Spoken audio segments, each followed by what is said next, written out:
Halo semuanya, nama saya Mikaela Putri dari SMA Negeri 13 Jakarta, dan saya di sini untuk menjelaskan pelajaran kimia yaitu bab struktur atom. Ayo mari kita langsung masuk ke pembahasan yang pertama. Oke, jadi pada bab struktur atom ini, pembahasan yang pertama adalah tentang perkembangan teori atom. Perkembangan teori atom dari masa ke masa bisa dibagi menjadi 4, yaitu teori atom Dalton, teori atom J.J. Thomson, teori atom Rutherford, dan teori model atom Bohr.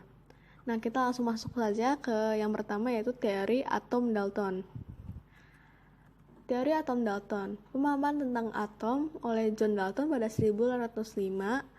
Atom adalah bagian terkecil dari sebuah materi merupakan landasan yang dipergunakan oleh John Dalton.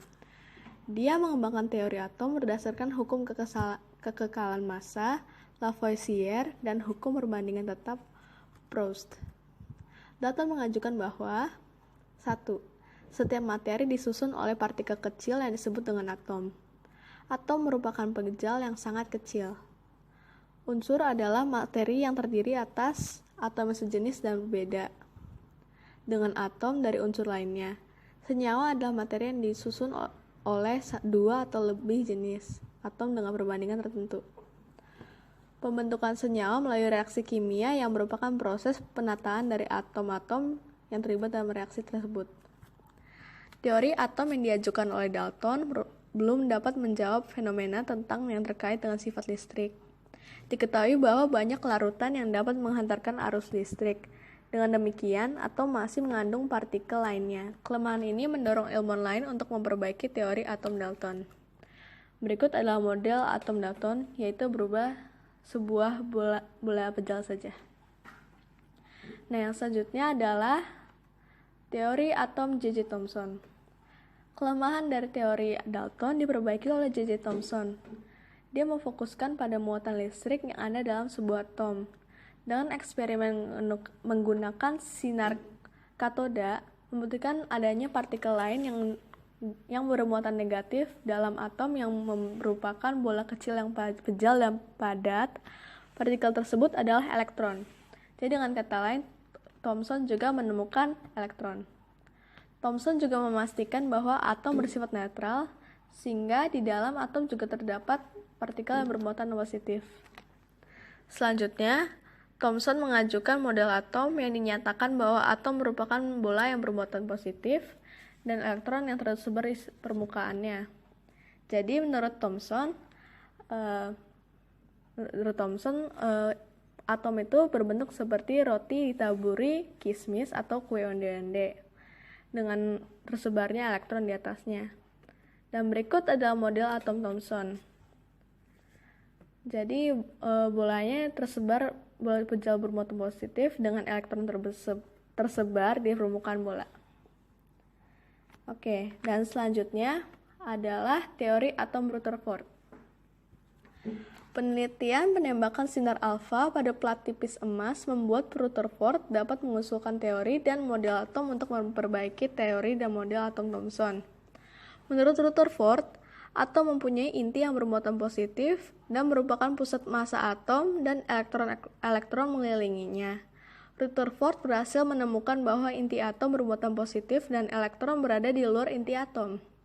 Akan tetapi, teori dan model atom yang dikemukakan oleh Rutherford juga masih mempunyai kelemahan, yaitu teori ini tidak dapat menjelaskan fenomena kenapa elektron tidak dapat jatuh ke inti atom.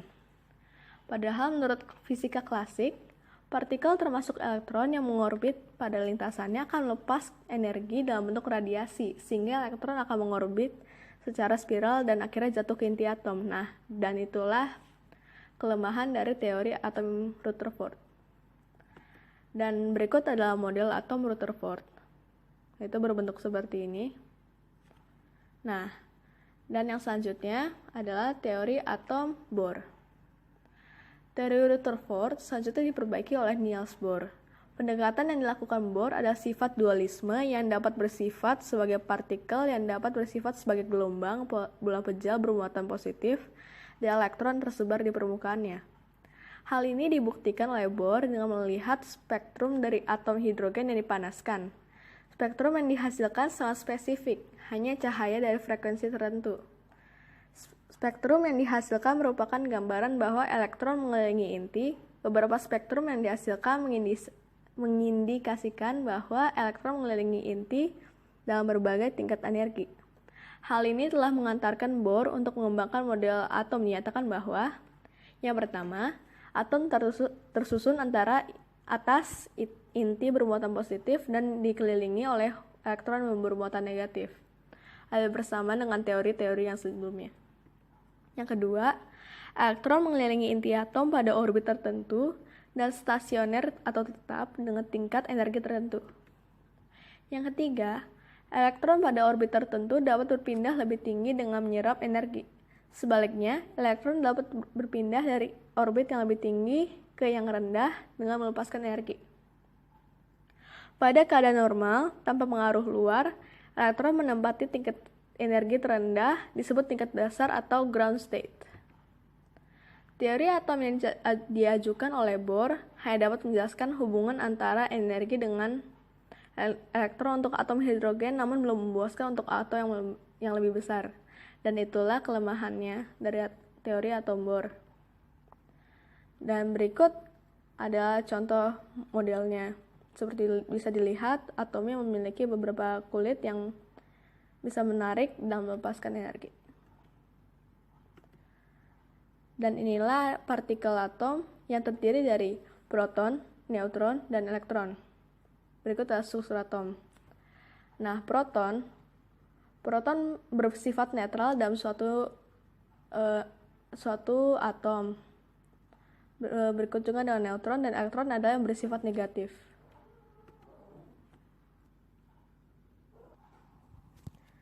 Nah, yang berikutnya adalah tentang proton. Eugene Goldstein pada tahun 1886 melakukan percobaan dan menemukan partikel baru yang disebut sebagai sinar kanal atau sinar positif. Peralatan Goldstein tersusun atas elektroda negatif atau katoda yang menutup rapat tabung sinar katoda sehingga ruang di belakang katoda gelap. Tabung katoda dilubangi dan diisi dengan gas hidrogen bertekanan rendah. Radiasi yang keluar dari lubang tabung katoda akibat aliran listrik bertegangan tinggi menyebabkan gas yang berada di belakang katoda berpijar. Radiasi tersebut, sinar kanal secara mendetail dihasilkan dari tahapan berikut, yakni ketika sinar katoda menjala dari katoda ke anoda, maka sinar katoda ini menumbuk gas hidrogen yang berada di dalam tabung sehingga elektron gas hidrogen terlepas dan membentuk ion positif. Ion hidrogen yang bermuatan positif selanjutnya bergerak menuju kutub negatif atau katoda dengan sebagian ion hidrogen lolos dari lubang katoda. Berkas sinar yang bermuatan positif tersebut disebut sinar kanal atau sinar positif. Disebut radiasi atau sinar kanal. Oke, dan selanjutnya adalah tentang neutron.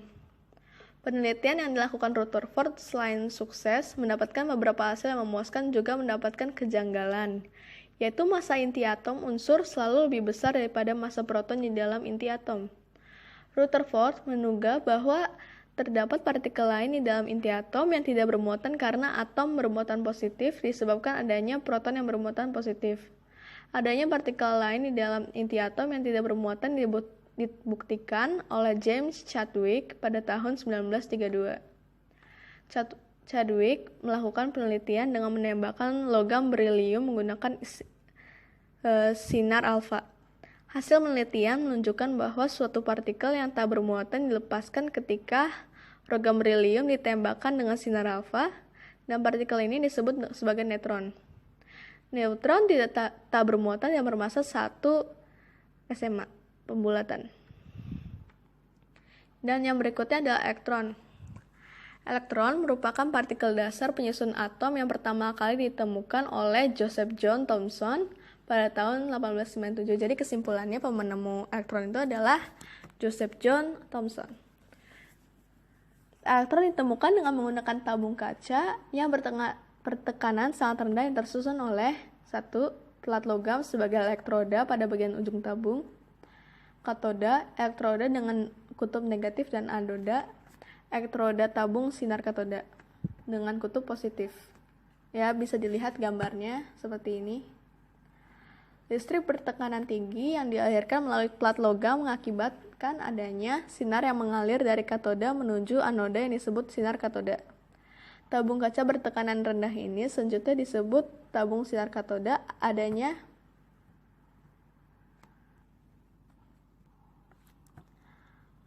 sinar katoda membuat tabung menjadi gelap. Sinar katoda tidak terlihat oleh mata, materi tersusun dari atom-atom yang akan tetapi keberadaannya terdeteksi melalui gelas tabung yang berpendar akibat adanya benturan sinar katoda dengan gelas tabung kaca. Dan berikut adalah kesimpulannya. Jadi, atom memiliki materi di dalam intinya dan di luar intinya. Inti atom tersusun oleh proton dan neutron. Proton bermuatan positif dan neutron tidak bermuatan. Sedangkan luar inti atom tersusun atas elektron yang bermuatan negatif. Dan kita akan masuk ke dalam lambang atom. Dan yang berikut adalah penjelasan dari gambar yang bisa dilihat di sini. Jadi A di sini adalah nomor massa yang menyatakan jumlah proton dan neutron. X adalah lambang kimia untuk unsur. Inilah contohnya. Jadi misalnya atom hidrogen. Atom hidrogen di sini yang melambangkan nomor penjumlahan proton dan neutron. Dan Z, nomor atom menyatakan jumlah proton atau elektron untuk atom netral. Bisa dikatakan kalau atom hidrogen di sini adalah atom netral. Atom hidrogen dengan satu proton dan elektron dan tidak memiliki neutron. Jadi begitulah cara membaca lambang atom. Contoh penulisan notasi nomor. Nah, bisa di sini contoh penulisan notasi unsurnya setelah kita mempelajari cara membaca lambang atom tadi. Contohnya adalah unsur hidrogen. Lambang unsur adalah H, jumlah protonnya 1, jumlah neutronnya 1. Jadi nomor massa atau A adalah penjumlahan antara jumlah proton dan jumlah neutron. Jadi nomor massa adalah 1. Dan berikut adalah karbon. Lambang unsur karbon adalah C, jumlah protonnya adalah Z, jumlah neutronnya adalah jumlah protonnya adalah 6, jumlah neutronnya adalah 6. Jadi nomor massanya tinggal ditambah saja. 6 tambah 6, 12. Jadi begitulah cara menghitung nomor massa dan seterusnya juga seperti itu. Nah, kita langsung saja ke selanjutnya yaitu konfigurasi elektron. Sesuai dengan teori atom Niels Bohr, elektron berada pada kulit-kulit atom. Jadi menurut teori Niels Bohr, atom memiliki elektron pada kulit-kulit atomnya, yaitu bisa dilihat KLM. Di sini di gambar ini cuma memiliki 3 kulit. Jumlah maksimum elektron pada setiap kulit memenuhi rumus 2n⁻². Kulit K atau n sama 1 maksimumnya 2 kali 1 kuadrat sama dengan 2 elektron. Jadi kulit yang pertama maksimum elektronnya hanyalah 2 elektron. Kulit L atau yang kedua, jadi n-nya sama dengan 2, maksimumnya 2 kali 2⁻² sama dengan 8 elektron. Kulit M atau kulit ketiga, maksimumnya 2 kali 3⁻², yaitu 18 elektron. Kulit N atau kulit yang keempat, maksimumnya 2 kali 4⁻², yaitu 32 elektron. Dan yang terakhir, dan ini akan berlangsung sampai seterusnya, bisa sampai P, Q, R, S. Kulit O atau kulit 5, maksimumnya 2 kali 5² atau 50 elektron. Konfigurasi elektron beberapa atom. Misalnya seperti ini. Diberikan contoh natrium dengan nomor atomnya 11. Jadi bisa diuraikan karena K itu hanya maksimalnya adalah 2 dan kulit L maksimal adalah 8.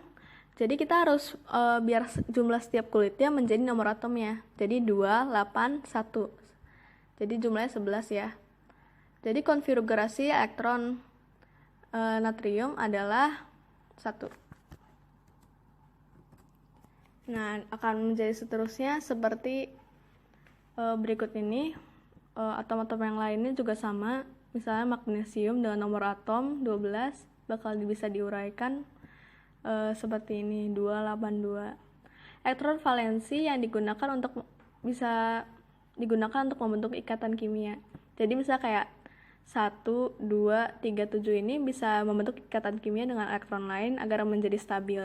Itu akan dijelaskan nanti. Nah, kita masuk ke dalam bab isotop, isobar, dan isoton. Ini sangat simpel sekali.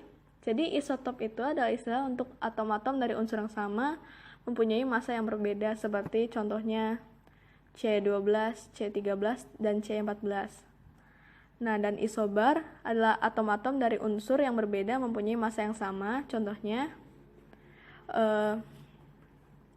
jadi ini yang sebelah kanan ada nomor massanya ya. Misalnya atom C dengan nomor massa 14 sama berisobar dengan atom nitrogen yang bernomor massa 14. Dan selanjutnya yang atom natrium dengan bernomor massa 24 bisa berisobar dengan atom magnesium yang bernomor massa 24. Lalu yang isoton adalah atom-atom dari unsur yang berbeda mempunyai jumlah neutron yang sama. Contohnya